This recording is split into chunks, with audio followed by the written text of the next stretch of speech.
Good morning everyone. आज है 13 मार्च 2024 और आज के जितने भी इंपॉर्टेंट करंट अफेयर क्वेश्चन होंगे सारे इस वीडियो में डिस्कस करेंगे। तो चलिए देर न करते हुए पहला क्वेश्चन देखते हैं आज के करंट अफेयर का। तो फर्स्ट जो क्वेश्चन है, हाल ही में कौन सा शहर जल संकट का सामना कर रहा है। तो अभी हमारे देश का एक शहर है, उसी का नाम बताना है, जो कि वहाँ पे जो पीने का पानी है उसकी जो है कमी हो रही है। तो अभी ये हाल ही की करंट न्यूज़ है, तो ये इंपॉर्टेंट बन सकता है। राइट आंसर हो जाएगा option number C, Bangalore. Option number C इस क्वेश्चन का राइट आंसर होगा। तो जो बेंगलोर है वो जल संकट का सामना कर रहा है। वह क्या है, अभी हाल ही में बेंगलोर में पानी की गंभीर समस्या पैदा हो गया है। नल जो है सूखे हैं, जिससे निवासियों और कार्यालयों को पानी पीने के लिए नहीं मिल रहा है। अपर्याप्त क्या हुआ, वर्षा के कारण कावेरी नदी पर बने बांध में जो जलाशय है वो भी कम हो गया है। जो जल इकट्ठा हुआ है कावेरी नदी पर बांध में वो भी कम हो गया है। कर्नाटक ने गैर जरूरी उद्देश्यों के लिए पीने के पानी के इस्तेमाल पर प्रतिबंध लगा दिया है। ठीक है। जो बेंगलुरु का जल सप्लाई बोर्ड है, वाटर सप्लाई बोर्ड है, उन्होंने आदेश किया है कि अगर किसी के द्वारा ये जो पाबंदी लगाई गई है इसको उल्लंघन करता है तो उस पर 5,000 का जुर्माना लगाया जाएगा। यहाँ पे आप पीने के पानी से गाड़ी वगैरह और भी कोई जो गैर कानूनी काम है वो आप मतलब जो जरूरी नहीं है वो काम करते हैं तो भी आप पे जुर्माना लगाया जा सकता है। तो राइट आंसर होगा ऑप्शन नंबर सी, बैंगलोर। अगला क्वेश्चन है, जो 96वां अकादमी पुरस्कार 2024 में सर्वश्रेष्ठ फीचर फिल्म का पुरस्कार किसे दिया गया है। ये मोस्ट इंपॉर्टेंट क्वेश्चन होगा फ्रेंड्स। तो राइट आंसर हो जाएगा ओपेनहाइमर। ठीक है, option number A, Oppenheimer. Oscar 2024 की बात करें तो बेस्ट पिक्चर का जो अवार्ड दिया गया वो ओपेनहाइमर को दिया गया। बेस्ट डायरेक्टर का दिया गया, ओपेनहाइमर के जो डायरेक्टर हैं उनका नाम है क्रिस्टोफर नोलन। ठीक है, ओपेनहाइमर के लिए। बेस्ट एक्टर का अवार्ड दिया गया है सिलियन मर्फी को ओपेनहाइमर के लिए। और बेस्ट एक्ट्रेस का जो अवार्ड दिया गया है ईमा स्टोन पुअर थिंग के लिए। ठीक है, तो ये कुछ कुछ है, इसको आपको याद रखना है। और भी कुछ फैक्ट की बात करें तो ऑस्कर अवार्ड जिसे एकेडमी अवार्ड भी कहा जाता है। ठीक है, ऑस्कर अवार्ड को एकेडमी अवार्ड भी कहा जाता है। कौन देता है, तो अमेरिका की academy of motion picture art and sciences के द्वारा ये दिया जाता है ऑस्कर अवार्ड। पहली बार 16 मई 1929 में दिया गया था। 2024 में इसका कौन सा संस्करण था ये भी पूछ सकता है, तो 96वां संस्करण था। आयोजन कहाँ पे हुआ ये भी पूछ सकता है, तो ये डॉल्बी थिएटर लॉस एंजलिस में किया गया। अमेरिका होस्ट इसको किया। ठीक है, जिमी किमेल ने। ठीक है, होस्ट किसने किया, जिमी किमेल ने। कहाँ पे हुआ, तो डॉल्बी थिएटर लॉस एंजलिस में, वहाँ पर हुआ। ठीक है, कौन सा एडिशन था, 96 ये एडिशन था। अगला सवाल है, हाल ही में भारत की पैरालंपिक समिति के नए अध्यक्ष कौन बने हैं। तो पैरालंपिक समिति के नए अध्यक्ष बनाए गए अभी हाल ही में, कौन बने हैं, तो फ्रेंड्स ये बने हैं देवेंद्र झंझारिया। देवेंद्र झाझरिया बने हैं। ऑप्शन नंबर ए इसका राइट आंसर होगा, देवेंद्र झाझरिया। आइए कुछ फैक्ट जानते हैं। फैक्ट की बात करें तो ये देवेंद्र झाझरिया कौन है, तो 2 बार के पैरालंपिक स्वर्ण पदक विजेता हैं, 2 बार इन्होंने गोल्ड जीता है। देवेंद्र झाझरिया को पैरालंपिक समिति यानी पीसीआई का नया अध्यक्ष चुना गया है। वह एक अन्य परिषद पैरा एथलीट है, दीपा मलिक का स्थान लेंगे। जो जो प्रसिद्ध थी दीपा मलिक, वो पहले अध्यक्ष थी। अब वो इनका स्थान लेंगे कौन, देवेंद्र झाझरिया। ये देवेंद्र झाझरिया कौन है, भाला फेंके हैं, भाला फेंकने वाले प्लेयर हैं, भाला फेंक खिलाड़ी हैं देवेंद्र झाझरिया। इन्होंने 2 बार गोल्ड जीता है। ठीक है, 2004 एथेंस में और 2016 पैरालंपिक जो हुआ था रियो में, वहाँ भी इन्होंने गोल्ड जीते थे। 2 बार ये इन्होंने गोल्ड जीता है। पद्म भूषण इनको 2022 में प्राप्त करने वाले पहले भारतीय एथलीट थे ये। एकमात्र डबल पैरालंपिक स्वर्ण पदक जो विजेता यही देवेंद्र झाझरिया है। 2017 में इन्हें खेल रत्न पुरस्कार, अर्जुन पुरस्कार 2004 में और पद्म श्री 2012 में इनको दिया गया था। ठीक है, तो ये सारे फैक्ट हैं, आपको याद रखने, इनसे इंपॉर्टेंट बनेगा। अगला सवाल है, हाल ही में अंतर्राष्ट्रीय महिला न्यायाधीश दिवस, ठीक है याद रखिएगा, अभी अंतर्राष्ट्रीय महिला दिवस कब मनाया गया, तो 8 मार्च को। ठीक है, लेकिन ये है अंतर्राष्ट्रीय महिला न्यायाधीश दिवस। ठीक है, तो ये कब मनाया जाता है, यह 12 मार्च को मनाया गया है। ऑप्शन नंबर डी इसका राइट आंसर हो जाएगा। तो याद रखिएगा जो थीम थी women in justice, women for justice. International women day जैसे मैंने बताया 8 मार्च को मनाया गया। और नेशनल वुमेन डे फरवरी, अंतर्राष्ट्रीय ग्रामीण महिला दिवस, ठीक है, 13 फरवरी को मनाया गया। सुप्रीम कोर्ट की पहली महिला जज 15 अक्टूबर को बनी थी, क्या नाम था उनका? फातिमा बीबी। हाईकोर्ट की पहली महिला चीफ जस्टिस कौन बनी थी? लीला सेठ। और हाईकोर्ट की पहली महिला जस्टिस कौन बनी थी? अन्ना चांडी। ठीक है, तो ये याद रखना है, इंपॉर्टेंट बनेगा। और दिवस की बात करें जो अभी हाल ही में जो मार्च के थे वो एक बार रिवाइज कर लीजिए। 1 मार्च को शून्य भेदभाव दिवस मनाया गया। 1 मार्च को विश्व समुद्री घास दिवस मनाया गया। 3 मार्च को वर्ल्ड वाइल्ड लाइफ डे मनाया गया, वाइल्ड लाइफ डे। ठीक है, 3 मार्च को ही वर्ल्ड हियरिंग डे भी मनाया गया। 4 मार्च को राष्ट्रीय सुरक्षा दिवस, नेशनल सिक्योरिटी डे मनाया गया। 4 मार्च को वर्ल्ड ओबेसिटी डे मनाया गया। 5 मार्च को निरस्त्रीकरण और अप्रसार जागरूकता के लिए अंतर्राष्ट्रीय दिवस मनाया गया। 7 मार्च को जन औषधि दिवस मनाया गया। 8 मार्च को इंटरनेशनल वुमेन डे मनाया गया। 13 मार्च को नो स्मोकिंग डे मनाया गया। तो ये सारे दिवस अभी तक जो भी घटे हैं इसको भी आप देख लीजिएगा, इंपॉर्टेंट रहेगा। अगला सवाल है, हाल ही में एक पुस्तक लिखी गई, ठीक है, किसके द्वारा लिखी गई? उस पुस्तक का नाम क्या था? The conspiracy. ठीक है, यह पुस्तक किसके द्वारा लिखी गई है ये आपको बताने हैं। तो ये जो द कॉन्स्पिरेसी ये पुस्तक है, ठीक है, ये लिखा गया है गोटबाया राजपक्षे, ठीक है, जो कि श्रीलंका के प्रेसिडेंट थे, उनके द्वारा ये लिखा गया है। और भी बुक की बात करें तो मनोरमा मिश्रा ने एक बुक लिखा 2024 में जिसका नाम था संस्कृत के आयाम, मनोरमा मिश्रा के द्वारा। मनोज मुकुंद नरावने, ठीक है, इनके द्वारा 4 स्टार्स ऑफ डेस्टिनी लिखा गया बुक। जय जेटली के द्वारा inspiration for graphics design from India. Charu Nivedita के द्वारा कन्वर्जेशन ऑफ औरंगजेब। 5वां जो बात करें, डॉक्टर मनसुख मांडविया के द्वारा फर्टिलाइजिंग द फ्यूचर, कृषि मंत्री हैं ये। अरूप कुमार दत्ता के द्वारा आसाम ब्रेवहर्ट लचित बरफुकन लिखा गया। संजीव जोशी के द्वारा एक समंदर मेरे अंदर बुक लिखा गया है। तो ये कुछ इंपॉर्टेंट बुक है जो कि हाल ही में भी न्यूज में थे, तो इसको भी आप जरूर देख लीजिएगा। अगला सवाल है, उत्तर भारत का पहला सरकारी होम्योपैथिक कॉलेज कहाँ पे स्थापित किया जाएगा? उत्तर भारत का ये पहला सरकारी होम्योपैथिक कॉलेज होगा। कहाँ पे बनाया जा रहा है, कहाँ पे इसे स्थापित किया जाएगा? तो ये बनाया जा रहा है फ्रेंड्स, इसका जो राइट आंसर हो जाएगा, मार्क करिएगा, यह मैं आपको बता देता हूँ, 1 मिनट।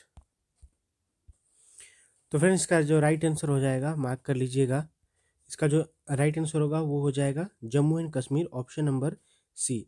तो जो भारत का पहला सरकारी होम्योपैथिक कॉलेज होगा, ठीक है, ये जम्मू कश्मीर में स्थापित किया जाएगा।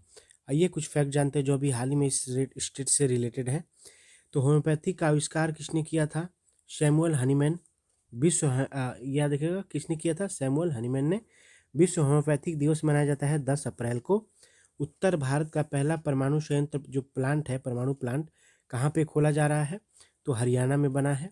उत्तर भारत का पहला औद्योगिक बायोटेक पार्क कहाँ पे बनाया गया है? जम्मू एंड कश्मीर में। उत्तर भारत का पहला डाटा सेंटर कहाँ बना है? ग्रेटर नोएडा में। भारत का पहला वन विश्वविद्यालय कहाँ बना? तेलंगाना में। डीजी यात्री शुरू करने वाला पूर्वोत्तर भारत का पहला हवाई अड्डा क्या था? डीजी यात्रा शुरू करने वाला गोपीनाथ बारदोलाई हवाई अड्डा, ठीक है। 100% घर जल वाला हर घर जल जो वाला जो पूर्वोत्तर राज्य का जो पहला राज्य बना वो अरुणाचल प्रदेश बना। उत्तर पूर्व का पहला कंप्रेस्ड बायोगैस प्लांट जो कहाँ बनाया गया? असम में। और पुरानी पेंशन योजना बहाल करने वाला पहला जो पूर्वोत्तर राज्य बना वो सिक्किम बना। तो ये सारे अभी हाल ही में घटित हुए घटनाओं को आप एक बार जरूर देखिएगा। अगला सवाल है, हाल ही में पीएम नरेंद्र मोदी ने किस राज्य की महतारी बंधन योजना को लॉन्च किया? तो नाम याद रखिएगा, महतारी बंधन योजना किसने लॉन्च किया है? पीएम नरेंद्र मोदी ने। किस राज्य में लॉन्च किया है? तो ये राइट आंसर हो जाएगा छत्तीसगढ़, ऑप्शन नंबर डी इसका राइट आंसर होगा। तो छत्तीसगढ़ में महतारी बंधन योजना लॉन्च किया गया है प्राइम मिनिस्टर नरेंद्र मोदी जी के द्वारा। बात करें मुख्यमंत्री महिला सम्मान योजना, यह दिल्ली के द्वारा लॉन्च किया गया। लाडली बहना योजना मध्य प्रदेश के द्वारा। और इंदिरा गांधी प्यारी बहना सुख सम्मान निधि हिमाचल प्रदेश के द्वारा अभी हाल ही में ये सब लॉन्च किए गए हैं। तो आइए कुछ फैक्ट जानते हैं इससे रिलेटेड, ये क्या कौन से रिलेटेड है। और भी कुछ फैक्ट की बात करें तो युवा मितान परिवहन योजना छत्तीसगढ़ के द्वारा ही लॉन्च किया गया। मुख्यमंत्री ग्रामीण आवास न्याय योजना भी लॉन्च किया गया छत्तीसगढ़ के द्वारा। मुख्यमंत्री वृक्ष संपदा योजना छत्तीसगढ़ के द्वारा। और छत्तीसगढ़ के धमतरी जिले के नागरी दुबराज चावल को जीआई टैग भी दिया गया, ये भी याद रखिएगा। और 2023 पेन नाबो को लाइफ टाइम अचीवमेंट अवार्ड जिनको दिया गया था विनोद कुमार, ये जो अवार्ड पाने वाले पहले भारतीय एशियाई मूल के ये पहले व्यक्ति बने थे। जो छेरछेरा महोत्सव है ये छत्तीसगढ़ में मनाया जाता है। मुख्यमंत्री मितान योजना संबंधित है छत्तीसगढ़ से। कौशल्या मातृत्व योजना भी छत्तीसगढ़ से संबंधित है। बात करें नेशनल पार्क की तो इंद्रावती नेशनल पार्क है यहाँ पे, कांगेर घाटी नेशनल पार्क है, गुरु घासीदास नेशनल पार्क है, और अचान कुमार टाइगर रिजर्व भी यहीं पे है, इंद्रावती टाइगर रिजर्व भी है, लेमुरी हाथी अभ्यारण्य छत्तीसगढ़ के कोरबा में है। और पांडवनी नृत्य पहली महिला कलाकार जिनका नाम था तीजन बाई है, ये हरेली त्यौहार से संबंधित है, तो ये भी आपको याद रखने हैं, इंपॉर्टेंट बनेंगे। अगला सवाल है, मार्च 2024 में किस भारतीय जोड़ी ने फ्रेंच ओपन बैडमिंटन 2024 को जीता है? तो फ्रेंच ओपन बैडमिंटन 2024 का खिताब भारतीय ने जो जीता है, तो वो जोड़ी क्या थी? ठीक है, किन किन किन के बीच ये जोड़ी थी? ठीक है, जिन्होंने हरा के चाइना के प्लेयर को हरा के ये फ्रेंच ओपन बैडमिंटन 2024 का खिताब इन्होंने जीता है। तो वो जोड़ी जो नाम है उनका, ये सात्विक साईराज रंकी रेड्डी और चिराग शेट्टी, ये दोनों की जोड़ी है। इन्होंने ही फ्रेंच ओपन 2024 बैडमिंटन का जीता है इन्होंने। कुछ फैक्ट जान लीजिए। तो अभी हाल ही में सात्विक साईराज रंकी रेड्डी और चिराग शेट्टी ने चीनी ताइपे के ली झेझुई और यांगपो हुआन को हराकर ये खिताब अपने नाम किया है। भारत जोड़ी का यह दूसरा फ्रेंच ओपन खिताब था। उन्होंने 2021 में पुरुष डबल खिताब भी जीता था। फ्रेंच ओपन की जीत सात्विक और चिराग का WF वर्ल्ड टूर का यह 7वां खिताब था। भारतीय जोड़ी ने 2023 में स्विस ओपन, इंडोनेशिया ओपन और कोरिया ओपन भी जीता था इन्होंने। बैडमिंटन वर्ल्ड फेडरेशन की बात करें तो इसका मुख्यालय कुआलालंपुर मलेशिया में है। ठीक है, तो ये भी याद रखिएगा। अगला सवाल है, हमारा संविधान हमारा सम्मान अभियान कहाँ आयोजित किया गया? तो हमारा संविधान हमारा सम्मान अभियान ये कहाँ पे आयोजित किया गया? तो ये भी हाल ही में आयोजित किया गया था। कहाँ पे? राजस्थान में। ऑप्शन नंबर सी इसका राइट आंसर होगा। तो गणतंत्र दिवस के रूप में भारत के 75वें वर्ष के उपलक्ष्य में मार्च 2024 को राजस्थान के बीकानेर में हमारा संविधान हमारा सम्मान अभियान कार्यक्रम को लॉन्च किया गया। याद रखिएगा, इंपॉर्टेंट बनेगा। उद्देश्य क्या था? उद्देश्य हमें भारत के संविधान में उल्लिखित सिद्धांतों के प्रति हमारी साझा प्रतिबद्धता की याद दिलाना और उन मूल्यों का जश्न मनाना है जो हमें एक राष्ट्र के रूप में साथ ले आते हैं। ठीक है, जो हम एक राष्ट्र के रूप में एक साथ लाते हैं। ठीक है, याद रखिएगा। तो सिंपल याद रखना है, हमारा संविधान हमारा सम्मान अभियान है। यह किसके द्वारा लॉन्च किया गया, कहाँ पे लॉन्च किया गया? तो राजस्थान में लॉन्च किया गया है। राजस्थान की बात हुई है तो कुछ फैक्ट जानिए। राजस्थान की जो राजधानी जयपुर है। मुख्यमंत्री कौन है? भजन लाल शर्मा है।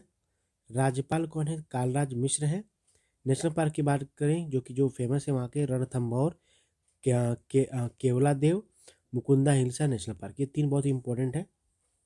झील की बात करें, पुष्कर झील, पिछोरा झील, जयसमंद झील, फतेह सागर झील, ये भी इंपॉर्टेंट है वहाँ के। बांध की बात करें तो गांधी सागर बांध, राणा प्रताप सागर बांध, जवाहर सागर बांध, ये भी काफ़ी फेमस है, तीनों याद रखिएगा। लोक नृत्य की बात करें जो यहाँ की फेमस है वो घूमर है। तो ये सारे फैक्ट राजस्थान से रिलेटेड है, याद रखिएगा।